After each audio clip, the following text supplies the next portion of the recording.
Zeno et son équipage s'occupent du moteur, tandis que Yuzuriya et son équipage fabriquent l'ordinateur. Ok, les mecs, ils sont en mode, on va faire un ordi et un gros moteur pour pouvoir aller sur la Lune. Ok, très bien. Bon, bah, ils vont sur la Lune pour aller chercher le Y-Man. Le Y-Man, c'est le mec qui disait Y. Mais voilà. Quand il a commencé un peu à trop faire le malin, d'un coup, il a dit, hé mec, vas-y, commence pas là. Hé, je vais venir, je vais faire une fusée, je vais te fumer. En gros, en mode scientifique, mais en gros, c'est ça qu'il a dit. Hein.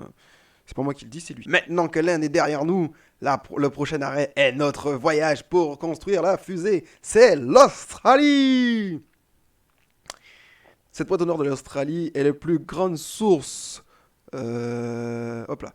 Est la plus grande source au monde d'aluminium. Ouais, le mec il croit trop que c'est une compétition. Il dit oh, non mais gros, tu te baisses. En fait, t'en ramasses de l'aluminium. Alors, du coup, voilà. L'aluminium a été créé à base de bauxite. Pour ceux qui ne savent pas. Et donc, du coup, la principale difficulté de l'aluminium, et je pense qu'on va le dire après, ce n'est pas tant d'en récolter, c'est de le transformer. Waouh, c'est fantastique. Il est maintenant temps. Fantastique.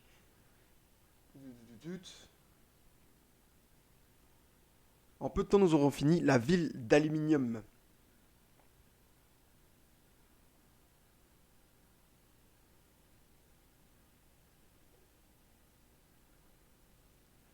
Exactement.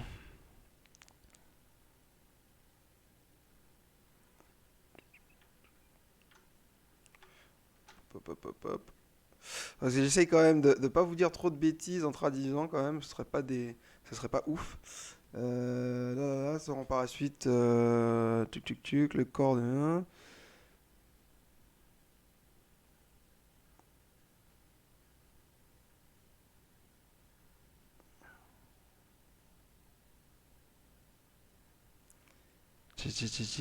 Voilà, là, ils sont entre. Voilà, ok, d'accord. Donc là, ils sont en train d'exploiter la bauxite.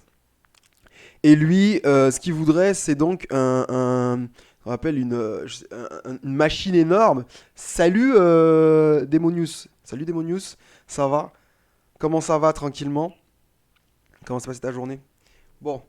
Donc du coup, là, tuc. Voilà, je me suis un peu spoilé, mais voilà. En gros, là, le mec, il veut absolument, vous savez, ces pelles géantes là, qui permettent d'extraire beaucoup plus rapidement. Et clairement, s'il veut construire une fusée, c'est exactement ce qu'il va falloir. Et là, du coup, une énorme machine pour creuser et miner le tas de fer fonctionnel le plus énorme de toute l'histoire de l'humanité. Oh, oh, oh, oh, il est toujours trop chaud, Kaseki. Il est toujours supra chaud. Je ne suis pas surpris que notre cher Ryusui, voilà, c'est ça que je cherchais, Ryusui, utilise une des choses pour faire ses courses. Quel malade mental. J'ai déjà conduit celui détenu par le conglomérat Nanami, c'était quelque chose. Il y en avait vraiment un. Pour être jour, mais pour l'instant, on va miner à la main. Bah oui, c'est pas le moment de faire des gros machins qui font des gros trous et repéter toute la planète.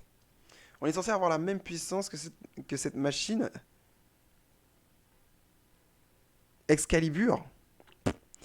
Combien de personnes allons-vous devoir susciter pour miner? Et est-ce que toutes ces personnes ne vont pas vider nos réserves de nourriture? C'est une bonne question. En parlant de ça, il ne reste plus beaucoup de formules de résurrection. Ah!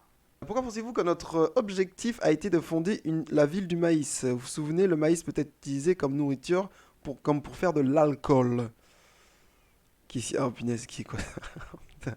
C'est quoi ça? Mais wesh, non mais à quel moment? Mais je sens la connerie, mais oh là, j'en étais sûr.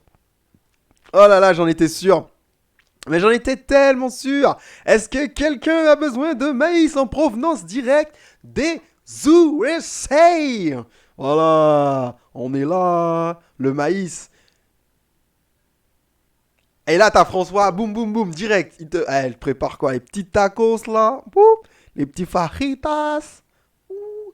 On a aussi des muffins. Tac. Oh, de la nourriture à base de maïs, ok. Yukio est en charge du radar dans le bateau, mais toi, pourquoi avoir fait ce voyage? Suika en mode, oh calme, toi, qu'est-ce que tu fais là en fait? Shuika, c'est vraiment toi! Comment t'as pu grandir aussi vite? Non, mais c'est vous qui avez pas grandi, bande de naze. Ah, bordel, ce que tu... Non, non, non, non, non, eh oh, ce que tu es mignonne, non mais ça va pas. Elle est encore tout petite, hein. Oh, on va se calmer. Eh bien, pour tout te dire, je suis déjà fait pas mal d'argent et je commençais à avoir marre de fabriquer les donuts. Alors, pour rappeler, dans le chapitre précédent, les donuts étaient utilisés pour pouvoir faire justement la mémoire de l'ordinateur, du calculateur, du supercalculateur. Voilà, parce qu'ils n'ont pas encore la technologie pour faire des microprocesseurs. Donc du coup, voilà, je vous invite à aller voir les 207 et 208. Il y a la review sur la chaîne YouTube. Après tout, j'ai entendu dire que Yukio devait transporter une autre machine de grande valeur. Lui, dès qu'il y a de la grande valeur, c'est un truc de fou. Ah, attends, j'ai oublié de dire un truc. Oh non, c'est parce que je suis un garde du corps et je suis un ancien représentant de la loi, après tout. Le mec, il est sérieux. Le mec, il a essayé d'exploser des gens et tout, mais tout va bien. Ouais, bref. Allez. Ouh, ça sent la petite machine. Ça sent le petit truc. Eh, méduse, évidemment. Voilà. Vous avez une nouvelle matrice qui est placée dans une méduse en parfait état. Donc voilà, ça c'est l'arme ultime de l'humanité. On ne sait pas encore si c'est vraiment euh, une arme qui vient euh, d'un humain très très intelligent, donc d'une personne qui a technologie, ou qui vient de totalement ailleurs. Voilà. Mais c'est la méduse, donc c'est ça qui a rendu l'humanité complètement en pierre. Pardon? Mais aucune de mes fatries ne fonctionnait? Regarde celle-là, c'est l'une des anciennes méduses, celle que l'on trouvait au point zéro. Mais cette méduse a une batterie de Joël. 1 mètre 3 secondes. Ok. Alors la batterie de Joël ne fait rien du tout. Ces méduses âgées de plusieurs millénaires sont trop endommagées pour fonctionner à niveau... Ah, d'accord. Seule celle de l'île au trésor est assez... Ah, c'est pour ça que de toute façon, ça n'aurait jamais fonctionné. D'accord. Que mes petites batteries odorées n'étaient pas du tout un échec après tout. Et cela venait des méduses qui étaient trop... Ah, punaise. C'est comme quand tu mets une pile dans un putain de truc. La pile, en fait, elle fonctionne, mais c'est juste le truc qui est cassé, quoi. Ah, la haine. La haine. Ah, putain, j'aurais le seum à la place. Pour résumer, cette méduse marche toujours. Alors, tant qu'elle possède une nouvelle batterie fabriquée par Kaseki, on peut profiter des gens sans limite. Ouais, parce que voilà, faut comprendre que, en fait, avec ce principe-là, ils peuvent quasiment ramener les morts à la vie, en fait. Donc, la méduse a un pouvoir assez abusé. Ouais, et avec une méduse qui fonctionne entre nos mains, nous avons le composant clé qui nous accompagnera dans la fusée pour notre mission suicide sur la Lune. Ah ouais, d'accord, mission suicide. D'accord, genre on va s'exploser sur la Lune, c'est comment? Aucun moyen de savoir que l'homme, pourquoi Ryman lancera une nouvelle attaque pour pétrifier la planète. Donc, nous n'avons pas de temps à perdre avant de nous battre contre lui sur la Lune. Nous n'avons pas le temps de fabriquer un vaisseau pour retourner sur Terre. Ah, d'accord. Hum, hum. Donc, peu importe l'issue de ce combat face à l'homme, pourquoi les personnes qui rejoindront cette mission ne reviendront pas sur Terre, je me trompe? Ah ouais, d'accord. Ah ouais, on est sur ce délire. D'accord. Bon, ben, ok. Déjà que SpaceX a du mal à renvoyer des fusées donc, sur la Terre avec toute la technologie qu'on a. Eux, ils ont aucun moyen. Ils vont juste envoyer une fusée sur la Lune et ça, ils vont pas pouvoir revenir. Il doit y avoir une solution, j'imagine. Mais ouais, hâte de voir ce qui va se passer. En allant de l'avant, l'humanité ne cessera de progresser jusqu'au jour où un aller-retour pour la Lune deviendra un jeu d'enfant.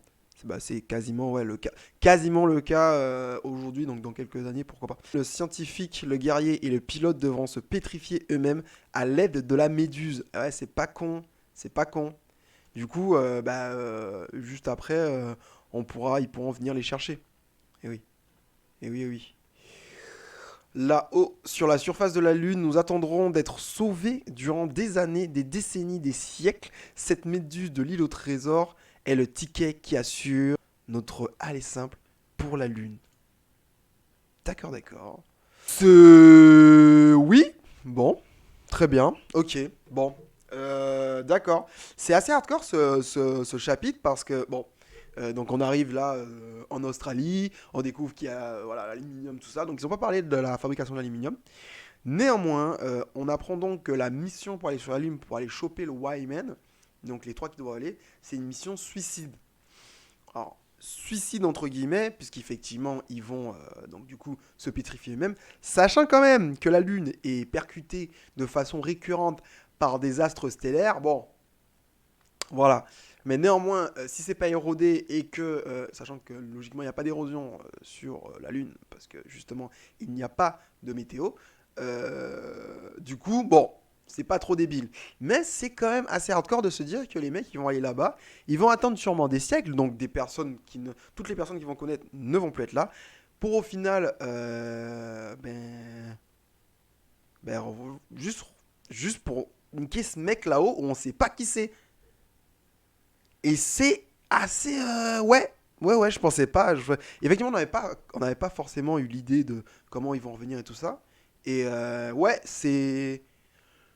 Ça fait bizarre, ça fait bizarre, sachant qu'en plus de ce qu'on a vu là, en tout cas dans l'imagination, ce serait certainement du coup Ryusui, Tsukasa et du coup Senku qui iraient sur la Lune. Et du coup, il faudrait qu'ils se pétrifient et ensuite qu'on vienne les chercher. Et les gens qui vont les chercher ne seront sûrement plus les mêmes, à part s'ils font des espèces de genre, ils prennent des enfants, ils leur apprennent, les enfants ont 10 ans, ils pétrifient les anciens.